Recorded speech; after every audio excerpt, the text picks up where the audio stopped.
Hey guys, welcome back to iBriTV.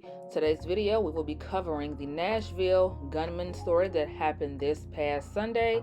If you guys want to hear what I gotta say, go ahead and please stay. If you have not subscribed, hit that subscribe button and that notifications bell as well. Leave me a like, comment, and also share my video.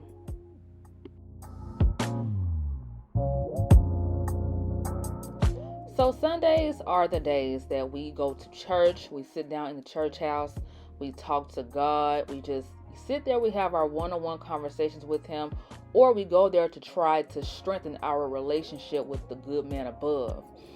So on this Good Sunday, November 7th in Nashville, Tennessee, you have an African church during the regular Sunday routine. It was prayer time, and you would think during that time, you will be there trying to, like I say, talk to God, get clarity in your life, want a cleansing in your life, and you have pastors there that will pray for you. So you would think that Mr. 26-year-old Desire Baganda will be there for prayer, right? But no, that man was in the front. He went towards the altar and pulled a gun out. For what reason? I'm gonna say it was for robbery reasons, but let's go ahead and get into the news clip. Back door, as an example, is going out by trying to go behind him. No, Mufat. And then I felt a feeling that I would go and grab him. And that's what happened. Church members say last February, Baganda was asked to stop coming to church for interrupting pastors while they were speaking. But he was never violent. He was standing in the front, almost everybody. And then, no one was behind him yet, so he could have done anything. As the flock thanks their shepherd, he tells them their lives were in God's hands, not his. God wanted to show that he's a powerful God. But one main thing I said, we had faith. Again, Desire Baganda has been charged with 15 counts of felony aggravated assault, and more charges are expected later this week. Reporting from Nashville, Nikki McGee. Okay, so you all saw that clip. Now, he was charged with 15, let me go back and see, because I seen where he was charged. Let me go back, because I had to read, and then I got lost in the sauce, so I had to keep it open. But it says here that he was charged with 15 counts of felony aggravated assault. This past Monday, 42 additional warrants were issued, bringing the total to 57 counts of felony aggravated assault. So, Mr. Baganda, sir, you are in a world of trouble. I don't understand what make people think that going inside of a church house is supposed to make you big and bad. Let me tell you something. With the way this world is going, it's been like this forever. But ever since 2015, I'm starting to notice that people are not scared of God. I mean, I'm one of the ones. And there's, some people that I know that still has a fear of God. I am scared of Him. You know what I'm saying? Because I don't give a damn about nobody else being mad at me. But I do not want God mad at me, baby. I don't. Period. Because who wants God's wrath on them? Back in 2015, when that idiot Dylan Roof went to that church in South Carolina and did what he did to those 9 black parishioners, one being a politician. You went in that church house to be evil. Mr. Baganda, you went in that church house this past Sunday to be evil. Luckily, this pastor stopped you. Because had he stood there in fear, you would have killed 1, 2, or 3, or everybody in that church house. Like I said, I assume Baganda went in there to rob them. But it doesn't matter. You're stealing from God. Look here. I don't care for the church house myself. I don't care for the church house myself. No. Church house is a regular building with windows, pews, a pulpit, and a microphone, and collection plates. That's all it is to me. And music. I care about the Lord. You can love God and love Him without being in a church house so much. Being in church does not require your love to God. Taking time out of your day to appreciate Him. Giving out food to the homeless. helping people that need help. That's showing your love and appreciation for God. That's tithing to me as well. Tithing does not automatically mean you give 10% of your monthly income to the church house. Giving 10% of your income does not have to go to them to get your blessings from God. You can still take that same 10% a month from your monthly income, go buy food, go buy blankets, go buy clothes and shoes if you can, and give it to the people that are actually in need. And me, I am a preacher's granddaughter, but I still keep it 100. And no, my papa is not like this. I'm just speaking for the preachers that I've seen be real grimy. And I'm not saying that this African pastor was grimy. No, this is a totally different conversation from what we just saw, okay? People have no fear of the church. Not just people like Baganda and Dylan Roof punk ass. I'm talking about you got pastors who don't have a fear of God. They use God, they use Jesus, they use the Bible to manipulate and gaslight people. If you don't do this, you don't do that, then you're gonna go to hell, damnation, this and this and that. Saying things, getting people scared. But see, for me, you can't scare me with that, because I know who God is. God knows who I am. A lot of y'all be pissing God off because y'all be using him to get money out of these folks. You riding around in nice cars and stuff, but your church members damn near can't pay their bills. Somebody is about $400, $500 short of their rent. Their lights gonna get turned off, and they go to you and ask you for help. You don't help them. But every time it's offering, you expect a certain amount in there.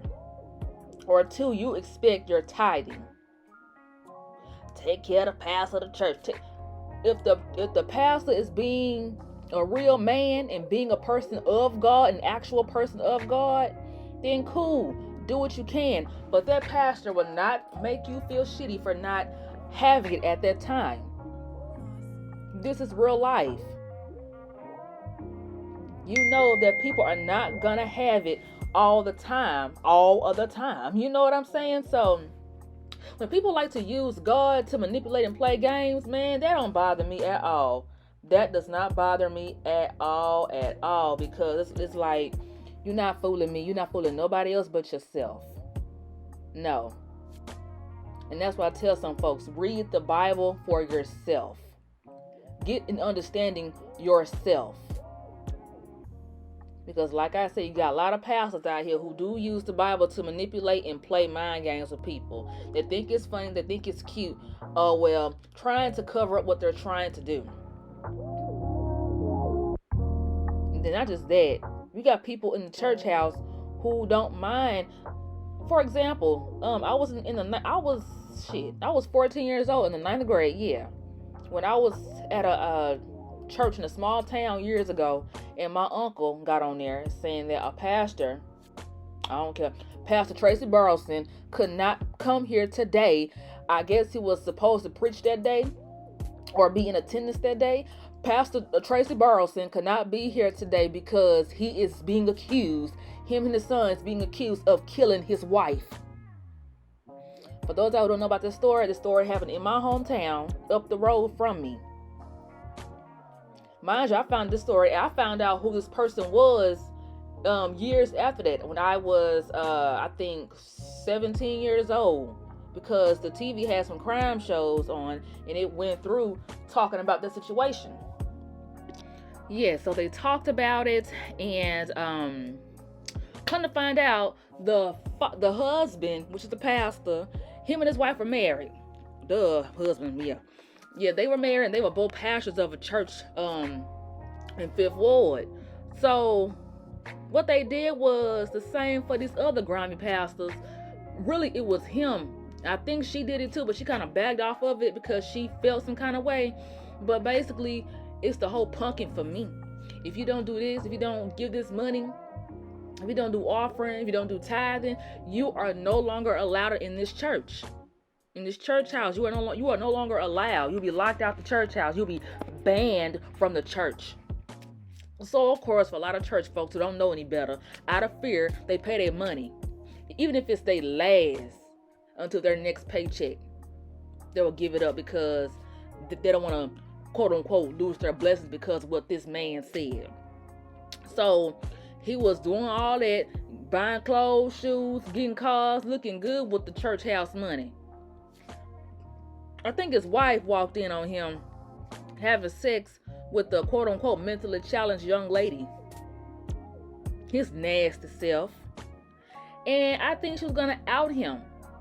And then I think with the paperwork that he had as far as fraud and taking money from the church house, I don't know. I guess the government caught on to. I don't know, but it was whatever happened to make him want to do this. But this man ended up burning down the church house. He burned it down with the paperwork in there. He burned it down. Not just that, he with the church burning down like it did, I guess insurance was involved in it, so he got the insurance money from it. He was that money hungry. And for his wife was gonna leave him, and I guess she was gonna tell on him and expose his nasty behind for what he did to that mentally challenged young lady.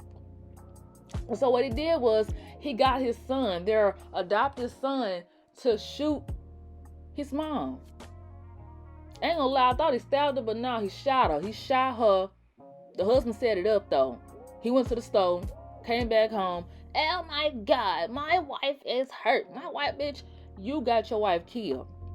So with further investigation, it came down on his head, the son head, and the husband's side chick head. All of them went to jail. I think the little boy got more time because he's the one who actually pulled the trigger and killed Miss Burleson. So I think he got more time, and either that or Tracy, because Tracy was the mastermind behind it. So I don't know if he got more time or the son. I'm gonna say the son got more time. If not, must have been Tracy. The woman, she should be out right now. I don't know. But that goes to show you that these pastors are not who they say they are. Not all, like I say, not all, but some. You got some pastors who are very genuine. They actually care about their parishioners. They care about them getting close to God. They care about that. But you got some out here who don't care. They use God. They use the church house. These are a lot of weak-minded church folks just to get the money. That's why it's not money is the root. The love of money is the root of all evil. You got folks out here who will freaking sell their kids out for money. They would, do anything for some money. You know what I'm saying? You got people, for example, people who will sell their kids for money. You are so disgusting. You are so gross. Well, we need the money. Well, go sell yourself. The hell? If that don't work, so what? Do not subject your child to abuse like that for some funky money. It's not going to feel right at the end. The money ain't going to last long anyway. And let's be honest, a lot of y'all be buying this shit just to please people out here. Please people that you don't like. What? No. And I feel like a lot of these churches should not be doing this to people. Like, I don't like that at all. And for me, I'm more spiritual than religious. Because when it comes to religion, they are very subjugated to me. So it don't matter what it is, you're in this group, you're in that group, that's your religion. For me, I'm very spiritual. I go by vibes because you could be a Christian, you could be a Catholic, you could be whatever you want to be, a Protestant, whatever you call yourself. You could be whatever you want to be. But if your spirit is messed up, you got that demonic spirit on you, I don't want to deal with you. I don't care what you are. Because a lot of y'all say y'all love God, y'all this, y'all that, praise him, this and that. But yeah, y'all got the devil in y'all. And y'all use it to manipulate. Like the devil is using you to manipulate. I ain't gonna sit here and lie. Have you ever been around somebody and your vibe, like your whole energy just became drained and dark – around somebody? That's a good example of being around somebody that's like that. I'm like, oh my gosh, ugh, get away from me. Like you're fucking up my energy. My whole vibe is messed up. You know what I'm saying? You got folks that are like that for real, and they're not really about that. You know, loving on God for real. They're just using that to suck you in and use you for money. That's not cool. I don't care. And for me, I'm not perfect at all. I never said I was the most godly person in the world. I never said I was the most um lovely lovely person in the world. Never. I'm a human being at the end of the day. Okay? I live on earth. And I feel like a lot of y'all, some of y'all, are too heavenly to the point where you're no earthly good. And that's not good at all, because that's how you will forever get fucked up. And that's just period. Like, for real. Like, y'all be pissing God off with that. And that's not good. And that's the last thing I want to do ever in this life, is to piss my God off. When I need him. He needs us. Y'all need him. Nobody is exempt from nothing. That's just period. I'm not perfect. Like I said, I'm not perfect at all. I make mistakes like a motherfucker. I make mistakes. And I say, oh my gosh, why did I do that? Lord, I'm so sorry. Please forgive me. Help me be better. And I wish a lot of these pastors would do that too. But understand, when you're that demonic and that evil, some of y'all can't do it.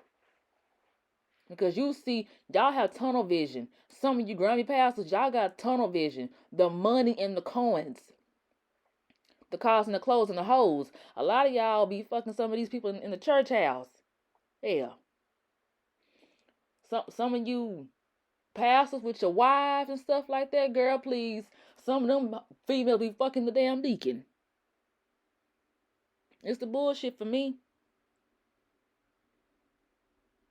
And it's not having fear of the church. It's not having no fear of God, period. And that right there, when you have no fear of God, you have what they call a reprobated mind, which means that you have turned your back on God. You're ignoring everything. And once that happens, God takes his hands off you. No, Lord, please, whatever you are doing in this season or whatever season, please don't forget about me. Please do not take your hands off me. Please don't. God don't play about me, and I damn sure don't play about him. You cannot tell me God ain't good.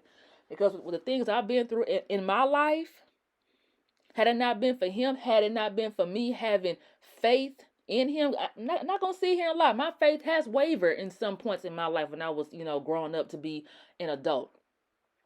But as time went on, I had to realize, no, I cannot stop. I got to have faith in God that I can make it. And that's what I've done. So, like I said, had I not had my faith in God from a certain point up until now, I don't know where I would be. And that's just period.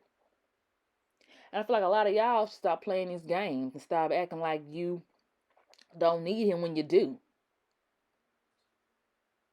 And that's the thing. What did God say? Thou shalt not have no other gods before me. You putting all of this material shit before him. Therefore, he's not important to you. Yes, we can all like nice things. We can all like these things, but don't look at these things as if, oh my gosh, this is it. Oh my gosh, like you're letting that, like you're letting those things devour you. No, you put God first in everything that you do. Like I said, none of us are perfect at all. We can all change our energy. We can all change. Put him first.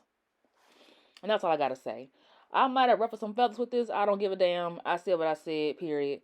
Leave me a comment, like my video, share it. Subscribe as well if you have not.